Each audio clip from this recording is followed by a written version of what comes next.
Ამასობაში სამი თებერვალია, ორშაბათი დღე, შვენიერი ამინდია ჩელიაბინსკში და სენსაცია ნეონიუსისგან.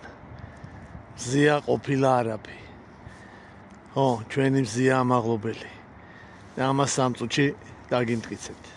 სანამ ყურებას დაიწყებთ, დაალაიქეთ ვიდეო, გამოიწერეთ ჩემი გვერდი და გააკეთეთ დონაციები.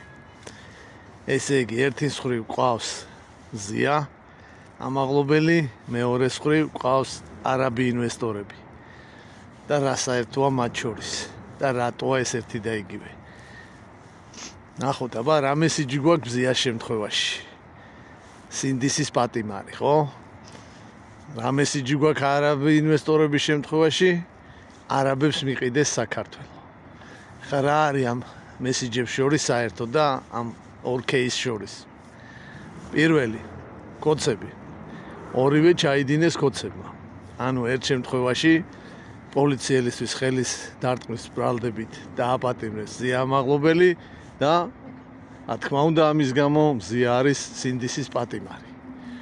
და მეორე შემთხვევა არაბი ინვესტორებს საცხოვრებელი კომპლექსების ასაშენებლად გადასცეს საქართველოს ტერიტორიის 8 კვადრატული კილომეტრი. ანუ გაყიდეს საქართველო რა. ხო, ამ ორ მესიჯს შორის ახლა რა არის საერთო? აბსურდულობის დონე არის ერთი და იგივე რა. აი, მზია ამაღლობელი სინდისის პატიმარი, ხო? რომელი ნელსონ მანდელა ეგაა, რომ იდეებისთვის და შეხედულებებისთვის ისჯება, ხო? რაღაცა წაიუზდელა, წაიხულიგნა და მაგიტოა დაჭერილი, ხო? ანუ აბსურდია. და მეორე მხრივ ეს არაბ ინვესტორებზე 8 კვადრატული კილომეტრის მიცევა კორპუსების ასაშენებლად, რომ ფორდება როგორც საქართველოს გაყიდვა რა. ეგერ ჰუალინგია 4 კვადრატული კილომეტრი რა.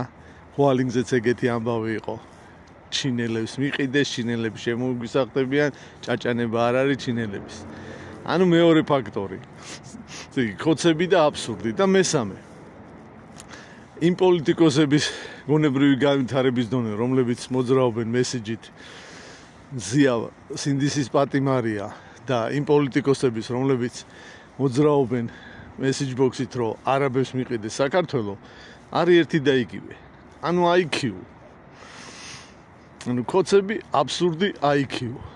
ყველაფერი აქედან გამომდინარე, მზიასა და არაბებს შორის შეგვიძლია დავსვათ ტოლობის ნიშანი. ანუ მზია არის არაბი. ესეა ეს. წავედი ახლა მე სვისტოკს და ხმალს ვიყიდი. იმიტომ რომ მზია ამაღლობელი პოლიტპატიმარია ის ხალხი უსტვენს და არაბები შემოგვესია იმ ხალხს ხმალი დაჭირდებათ არაბების მოსაგერიებლად.